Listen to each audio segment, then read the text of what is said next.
नमस्कार। इस हाथ का विश्लेषण करेंगे। इनकी रेखाएं क्या कहती हैं? हाथ को कैसे देखा जाता है? कौन सी रेखा का क्या मतलब है? इन सभी बिंदुओं पे बातचीत करेंगे। कोई विशेष चिन्ह है, कोई ट्रायंगल या कोई ऐसा कोई चिन्ह है, उसका क्या मतलब है? ये एक युवती का हाथ है, एक महिला का हाथ है जिसकी उम्र अगर कहा जाए लगभग 38 साल की इनकी उम्र है। 1984 का जन्म है इनका। देखिए, सबसे पहले पूरे हाथ की हम बात करें। पूरा हाथ अगर देखा जाए तो हाथ की बनावट अगर कहा जाए, ये चौड़ापन है। ये कहीं ना कहीं चौड़ापन हमेशा मैं कहता हूं, और ऊपर से भी जैसे बहुत सारे लोगों को होता है कि ऊपर से पतला होता है, नीचे से चौड़ा होता है। तो ऐसे व्यक्ति जीवन में दो तरीके के काम कर सकते हैं, नौकरी भी कर सकते हैं, व्यवसाय भी कर सकते हैं। अगर पूरा ही हाथ चौड़ा है, चौड़ाई अच्छी खासी है और हाथ चौड़ा है, तो व्यवसाय करना अच्छा कहलाता है। नौकरी में अगर कहा जाए उतना वो नहीं, लेकिन व्यवसाय से संबंधित चीजें अच्छी कहलाती हैं। एक बात, इनके हाथ में अगर देखा जाए तो सुर्ख लालपन हाथ लिए है, ये अच्छा संकेत है। किसी प्रकार से बहुत पिलपिला नहीं है, बहुत ज्यादा टाइट नहीं है, ये भी अच्छा संकेत है। अब बात करते हैं एक एक करके इनके हाथ, हथेली और उंगलियों की। सबसे पहले हम बात करेंगे गुरु की उंगली की। गुरु की उंगली अगर देखी जाए तो अच्छी है, उसमें किसी प्रकार का कोई संदेह नहीं है। शनि के आधे के नीचे उतर रही है। ऐसे लोगों को अपनी हार्मोन्स, बच्चेदानी हो गया, महिलाओं से जो संबंधित समस्याएं होती हैं, उसको बिल्कुल ख्याल रखना चाहिए। ऐसे लोगों के जीवन में कहीं ना कहीं ऑपरेशन होता ही होता है। ऑपरेट बड़े छोटा हो चाहे बड़ा हो, केवल मैं इसके आधार पर नहीं कह दूंगा कि छोटी है। मेरा कहने का मतलब ये है कि एक तो महिला का हाथ, महिला में ये उंगली का छोटी होना, उसके साथ में ये दो तीन बिंदु हैं, ध्यान दीजिएगा। उसके साथ में अगर कहा जाए शुभ मंगल के क्षेत्र में एक रेखा जो है ये मिल रही है आके, ठीक है। ये भी कहीं ना कहीं हॉस्पिटल में इससे संबंधित चीजों को ये दिखाती है। और सबसे बड़ी चीज है ये कि ये तो रेखा कई चीजों को दिखाती है, मैं एक एक करके बताऊंगा इस रेखा के बारे में। कम ही हाथों में मिलती है। इसके बाद दूसरे पर्व की अगर मैं बात करूं तो ये कहा जाएगा धन इत्यादि चीजों के लिए सामान्य है। दूसरे पर्व पे अगर देखें तो 3 से 4 रेखाएं खिंच रही हैं, ये सामान्यता अगर कहा जाए। ऐसे लोग दूसरों के प्रति समर्पित होते हैं। ऐसे लोगों को अगर कहा जाए अपनी बुद्धि को स्थिर करके चलना चाहिए। धन के लिए, पैसे के लिए सामान्य है। तीसरे पर्वत की अगर बात करें तो ये सामान्य कहलाएगा। इस पे कोई विशेष दाग धब्बा नहीं है, कुछ रेखाएं हैं, ये सामान्यता अगर कहा जाए धन इत्यादि चीजों के लिए अच्छी कहलाती हैं। गुरु के हिस्से पे अगर देखा जाए ये रेखा, ये रेखा, ये रेखा, ये रेखा। अब समझने की कोशिश करिए, एक एक करके मैं समझाता हूं। जब भी एक रेखा ये आए और उसके ऊपर से एक रेखा मिले, ऐसे में कहा जाएगा कि जातिका का जो है, जो भी यार दोस्त हित मित्र बहुत कम ही होते हैं और जिसका कोई लाभ नहीं मिलता। दूसरी चीज अगर ये कहा जाए तो ये पारिवारिक सुखों में ये कमी को दिखाता है। जहां पर भी पैदा हुए या ससुराल पक्ष हो गया, उसमें कहीं ना कहीं जो है सुख कम होता है। सुख का मतलब जैसे माता पिता हैं, उसका मतलब ये नहीं कि हाँ, कहीं माता पिता के सुखों में कमी हो जाए या वो सुख ना मिल पाए या उनकी स्थितियां अच्छी ना हो, ये इसको इंगित करता है। शनि की उंगली अगर देखी जाए तो ये कहा जाएगा शनि की उंगली सीधी है, सीधी शनि की उंगली लंबी है। शनि की उंगली जब भी लंबी होती है, गुरु की उंगली जो है शॉर्ट होती है। शॉर्ट का मतलब यहां तक आए, जैसे इनकी है यहां तक आए। शॉर्ट का मतलब जब इतने तक आएगी तो अच्छी कहलाती है, ठीक है। इतने तक आने को ये अच्छा कहा जाता है। या आप ऐसे समझ लीजिए कि आपकी शनि की उंगली जो है ये पूरी लंबी है।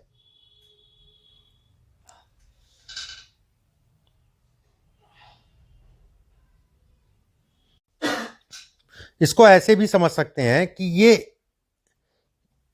ये हिस्से के आधा मान लीजिए, इसको आधा कर लीजिए। आधा मतलब ये हो गया। आधे के ऊपर अगर उंगली आ रही है गुरु की, तो ऐसे में कहा जाएगा कहीं ना कहीं जो है गुरु भी बली है, और गुरु का बल अगर कहा जाए शनि के बल को और बढ़ा रहा है। सेकंड चीज में अगर देखें तो शनि का हिस्सा अच्छा कहलाएगा। शनि की उंगली लंबी है, कहीं ना कहीं सफलता को दिखाती है। शनि की उंगली लंबी है, ऐसे लोग अंदर से कमजोर होते हैं। कमजोर होने का मतलब कहीं ना कहीं स्वास्थ्य से संबंधित समस्याओं को ये इंगित करता है। गुरु के दूसरे पर्व अगर कहा जाए तो धन के लिए ही देखा जाता है। व्यक्ति के पास धन आएगा, ताज जिंदगी आएगा, उसमें किसी प्रकार का कोई संदेह नहीं है। सूर्य की उंगली अगर देखी जाए लंबी होने के साथ में, सूर्य की उंगली अगर कहा जाए तो शनि के दूसरे पर्व तक जा रही है। ऐसे लोगों को घमंड से बच के चलना चाहिए। ऐसे लोगों को बहुत ज़्यादा चीज़ों के बारे में नहीं सोचना चाहिए। बहुत ज़्यादा चीज़ों के बारे में सोचने का मतलब ये हो गया कि नेगेटिव नहीं सोचना चाहिए कुल मिला के। सूर्य की उंगली जब यहाँ तक जाती है तो जातक को यश में कमी करती है। लेकिन मैं ऐसा नहीं कहूँगा सबके साथ। अगर ये हिस्सा लंबा है तो यश पूरा मिलेगा, उसमें किसी प्रकार का कोई संदेह नहीं है। यश में बढ़ोतरी होगी, जहाँ पर भी रहेंगे वहाँ पर उनको यश मिलेगा, उसमें किसी प्रकार का कोई संदेह नहीं है। पहला हिस्सा छोटा है, ऐसे में कहा जाएगा घर परिवार में। एक प्रश्न मैंने पढ़ा था आपका कि ससुराल में दूर रहते हैं। देखिए ससुराल की स्थिति इसमें अगर कहा जाए दूरी ही वाली है, एक बात। दूसरी चीज अगर कहा जाए, ऐसा नहीं है कि ससुराल से संबंधित अगर कहा जाए तो इनकी तरफ से कोई दिक्कत है, ठीक है। इसमें अगर कहें बुध की उंगली की अगर हम बात करें, बुध की उंगली अगर देखी जाए तो ठीक ठाक सी लंबी है। बुध की उंगली अगर कहा जाए तो ये हिस्सा लंबा होने का मतलब जाति का व्यवसाय कर सकती है। ये हिस्सा अगर कहा जाए सामान्यतः बहुत ज़्यादा बड़ा नहीं, बहुत ज़्यादा छोटा नहीं है, तो पार्टनरशिप में काम कर सकती है। अच्छा होगा पार्टनरशिप में काम करना, खराब नहीं होगा, कम ही लोगों को मैं कहता हूँ। तीसरी चीज़ अगर देखी जाए, बुध की उंगली पे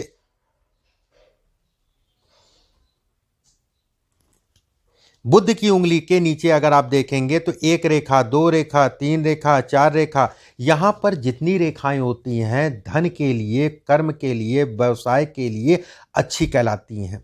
बस यहाँ पर जब ज़्यादा रेखा होती हैं तो जातक को कम बोलना चाहिए, जातक को नाप तौल के बोलना चाहिए, जातक को बहुत ज़्यादा ओवर कॉन्फिडेंस नहीं करना चाहिए। हालांकि ऐसे लोग अगर कहा जाए धन के लिए, धन के दृष्टिकोण के लिए अच्छा कहा गया है। तीसरे पर्व की अगर बात करें, छोटा है, तीसरा पर्व जब भी छोटा होता है तो कहीं ना कहीं विवाह के उपरांत जातक या जातिका दो में से एक लोगों का स्वास्थ्य जो है समय के अनुसार खराब रहता ही रहता है। बुध का क्षेत्र अगर देखा जाए, 3 से 4 रेखाएं छोटी छोटी उठ रही हैं, ऐसे में कहा जाएगा जातिका व्यवसाय कर सकती है। व्यवसाय कर सकती है, अगर खुल के अपने से नहीं करना चाह रहे हैं तो जातक इनके नाम से व्यवसाय कर सकता है। सूर्य की उंगली पे जब भी ये रेखा आके मिलती है, ऐसे में कहा जाता है कि जातक कर्ज इत्यादि चीजें अगर इनके नाम पे चढ़ती हैं तो कर्ज इत्यादि चीजें उतर जाएंगी। ये कर्ज चढ़ाने को भी दिखाती है ये रेखा, और कर्ज उतारने को भी दिखाती है, तो बहुत ज्यादा दिक्कतें नहीं होंगी। सूर्य की रेखा इस जगह से टूट रही है, ऐसे में कहा जाएगा इसके आधार पे, अभी मैंने जो बात की थी आपकी, इसके आधार पे, ठीक है, और लगभग 82 इस जगह पे ये चल रही है। इसके आधार पे ये 2-3 पॉइंट अगर देखा जाए तो ये कहा जाएगा कि अगले 1.5-2 साल बहुत आराम से सावधानी से चलें। इस समय पे हॉस्पिटल जाना पड़ेगा, वो तय है हॉस्पिटल जाना। एक बात, स्वास्थ्य का विशेष ध्यान रखिए, स्वास्थ्य से संबंधित विशेष ध्यान रखिए, अपने हार्मोन से संबंधित चीज़ों का ध्यान रखिए। हालांकि खासकर मैं ये कहूँगा पेट, अपना पेट विशेष ध्यान रखिए। इस हाथ में अगर देखा जाए तो ये कहा जाएगा ये रेखा नीचे जाती है तो ये कहीं ना कहीं मन के लिए अच्छी नहीं कहलाती है। ऐसे लोग सोचते या दिमाग से संबंधित समस्याएं ऐसे लोगों को समय के अनुसार जो है बढ़ जाती हैं, समय के अनुसार जो है पकड़ लेती है, उसके बाद लंबे समय तक चलती है। ये रेखा अगर कहा जाए तो ये कहा जाएगा कि कहीं ना कहीं जो है आयु से संबंधित दोषों को भी ये दिखाती है। एक बात, अपनी सोच, अपना खान पान, अपनी इत्यादि चीज़ें अच्छी रखिए, उसको देख दाख के चलिए, नेगेटिव जीवन में मत सोचिएगा। गुरु का हिस्सा बेहद अच्छा इस हाथ में है, गुरु पे कोई विशेष दाग धब्बे नहीं दिखाई दे रहे हैं। ऐसे में कहा जाएगा कि गुरु सभी ग्रहों को कहीं ना कहीं बल दे रहा है, ये गुरु का बल कहलाएगा, गुरु से संबंधित बलों को ये दिखाता है। एक चीज़ और मैं यहाँ कहना चाहूँगा, इस रेखा को देखते हुए, इस रेखा को देखते हुए, इस रेखा को देखते हुए, इस रेखा को देखते हुए जो टूट रही है और एक क्रॉस का निशान बन रहा है, ऐसे में कहा जाएगा खुद का स्वास्थ्य तो खराब होगा ही होगा और किसी को घर परिवार में मरण तुल्य कष्ट मिलेगा, ठीक है, चाहे वो ससुराल पक्ष में हो चाहे आपके घर के पक्ष में हो। मरण तुल्य कष्ट का मतलब बच गया तो बच गया वाली स्थिति होगी और होना ये तय है। थोड़ा हालांकि इसमें होता कुछ नहीं है, ये रेखाएं जो बनी हैं इसका मतलब है, इसका मतलब यही है कि इसको घटित होना है। इनके स्वास्थ्य के लिए अगर कहा जाए तो इनके लिए, इनके स्वास्थ्य के लिए होगा स्वास्थ्य खराब, लेकिन ठीक हो जाएगा। आप कोशिश ये करिएगा किसी योग्य आदमी से महामृत्युंजय का जाप इनके स्वास्थ्य के लिए करा दीजिएगा। शनि के क्षेत्र पे अगर देखा जाए तो एक रेखा ये निकल रही है, शनि के क्षेत्र पे ये धन के लिए अच्छी कहलाएगी, कर्म के लिए अच्छी कहलाएगी, कहीं ना कहीं जो है ये इनकी सफलता या व्यवसाय से संबंधित चीज़ों के लिए अच्छी रेखा है।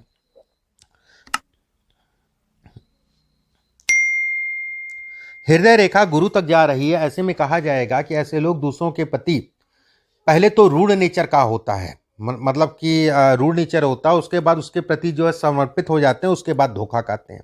ऐसे लोगों को जीवन में सदैव जो है किसी को धन उधार नहीं देना चाहिए, धन उधार देने से अपने आप को बचा के चलना चाहिए। इस हाथ में अगर देखा जाए रेखाएं अभी थोड़ा थोड़ा करके बन रही हैं, रेखा का टूटने का मतलब ये कहा जाएगा कि भाग्य में अवरोध को दिखाता है। एक रेखा अगर देखा जाए ये टूट के आ रही है, कहीं ना कहीं ये कहा जाएगा कि ऐसे जातक को 46 वर्ष की आयु से लेकर 48 वर्ष की आयु में मानसिक रूप से बेहद कष्ट मिलता है। मानसिक मतलब दिमागी कोई बीमारी या दिमाग से संबंधित कोई तनाव इत्यादि चीज़ों को दिखाता है। मानसिक तो बहुत सावधानी से चला करिए, योगा इत्यादि चीज़ें करती रहा करिए। ये रेखा अगर कहा जाए, ये दो रेखाएं अगर देखा जाए तो ये सभी प्रकार के सुखों को दिखाती है। इसमें अगर कहा जाए धन इत्यादि चीज़ों में प्रबलतम योग बनाती है, उसमें किसी प्रकार का कोई संदेह नहीं है। अब आपके कुछ प्रश्न हैं, उन प्रश्नों को ले लेते हैं। देखिए, आपने पूछा है कि घर कब होगा। देखिए, घर की अगर मैं बात करूं, अंगूठा अगर देखा जाए, अंगूठे में यौ का साइन, भाग्य रेखा टूट रही है, लेकिन भाग्य रेखा और एक रेखा जो है ये एक ट्रायंगल बना रही है। इस जगह पे ट्रायंगल बनने का मतलब जातिका का अपना मकान जरूर होगा, उसमें किसी प्रकार का कोई संदेह नहीं। अब बात आती है कि होगा कब। देखिए, मेन योग जिसे कहते हैं तय, उसमें किसी प्रकार का कोई संदेह नहीं है कि इस पीरियड में आपका मकान बनना है 2024 से लेकर 2026 के बीच में, मतलब वो तय समय है। और खासकर उसमें भी अगर कहा जाए 2026, 24 से स्टार्ट हो जाएगा, 26 तक के बीच में मकान बन जाएगा। और मकान जो बनेगा वो अच्छा मकान बनेगा, उस समय पे मकान बनाना इनके लिए अच्छा कहलाएगा। दूसरी चीज जो है, इस हाथ के हिसाब से अगर देखा जाए तो मैं ये कहूंगा कि इस समय पे मन बड़ा टूटेगा, मन बड़ा उखड़ेगा, मन बड़ा अजीब सा होगा। बस अपने मन पे कंट्रोल करके चलना है, और इसका समय जो है अभी 1-1.5 महीने में शुरू हो जाएगा। एक बात, व्यवसाय से संबंधित या काम को लेके जो है थोड़ा सा तनाव होगा, जिसके कारण घर परिवार में भी डिस्टर्बेंस होगा, घर परिवार में भी डिस्टर्बेंस होगा, लेकिन धन आता रहेगा, धन से संबंधित कोई दिक्कत नहीं। कोई नया काम शुरू करने से इस समय पे बचिएगा। जैसे इनकी उम्र अगर देखा जाए तो इस जगह पे ये चल रही है, कोई नया काम शुरू करने से इस समय पे बचिए। कोई नया काम शुरू करना इस समय पे अच्छा नहीं कहलाएगा। अंगूठा अच्छा है, धन के लिए अच्छा कहलाएगा। अंगूठा अगर कहा जाए 3 फाड़ में बटा है, धन से संबंधित चीजों में प्रबलतम योग बनाता है। शुक्र के क्षेत्र पे एक ट्रायंगल बन रहा है, ये भी कहीं ना कहीं जो है अपना मकान, अपनी गाड़ी इत्यादि चीजों को दिखाता है। शुक्र के क्षेत्र पे ये चतुर्भुज जो बन रहा है, ये हार्मोन या महिलाओं को, महिला से संबंधित रोगों को दिखाता है। इसमें अगर देखा जाए एक रेखा ये नीचे की तरफ आ रही है, ऐसे में कहा जाएगा कि घर का सुख, घर से, ससुराल से दूर ही रहने को ये दिखाता है, और कहीं ना कहीं दूर ही रहना अच्छा भी कहलाता है। ये भी कहा जाएगा दूर रहना अच्छा भी कहलाता है। इसका ये भी मतलब होता है कहीं ना कहीं जो है, जो भी इनके भाई या बहन कोई ना कोई जो है डिस्टर्ब हुआ होगा, ठीक है। या फिर कह लो कि ऐसे लोगों का, बड़े या छोटे, खासकर छोटे की बात करूं, होते नहीं होते हैं तो कहीं ना कहीं उनको कष्ट मिलता है। बाकी हाथ में रेखाएं जो भी हैं उन रेखाओं के बारे में मैंने बता दिया, और लगभग आपके प्रश्न बता दिया। व्यापार करना चाहें तो किसका, ये भी आपने पूछा है। देखिए, इसमें अगर देखा जाए तो खाने पीने का काम कर सकते हैं, खाने पीने का काम तो बहरहाल नहीं करेंगे। इसमें अगर देखा जाए तो ये कहा जाएगा कपड़े का काम, कपड़े से संबंधित काम, जमीन से संबंधित काम, प्रॉपर्टी से संबंधित काम, धार्मिक काम, सोलर से संबंधित काम, ये काम कर सकते हैं। ये काम आपके लिए अच्छा है, और आपका जीवन साथी आपके नाम से काम करेगा तो बेहतर होगा, क्योंकि इसमें काम इत्यादि चीज़ें अच्छी हैं, धन इत्यादि चीज़ें अच्छी हैं। जन्म कुंडली में भी अगर देखा जाए तो देवगुरु बृहस्पति जीवन साथी और अपनी ही मूल त्रिकोण राशि में चतुर्थ भाव में सूर्य के साथ बैठा है, तो ये एक अच्छा संकेत कहलाएगा, खराब संकेत नहीं कहलाएगा। कुछ और भी उपाय हैं, मैं आपके व्हाट्सएप पे भिजवा दूंगा, उन उपायों को करिएगा। अभी के लिए बस इतना ही। नमस्कार।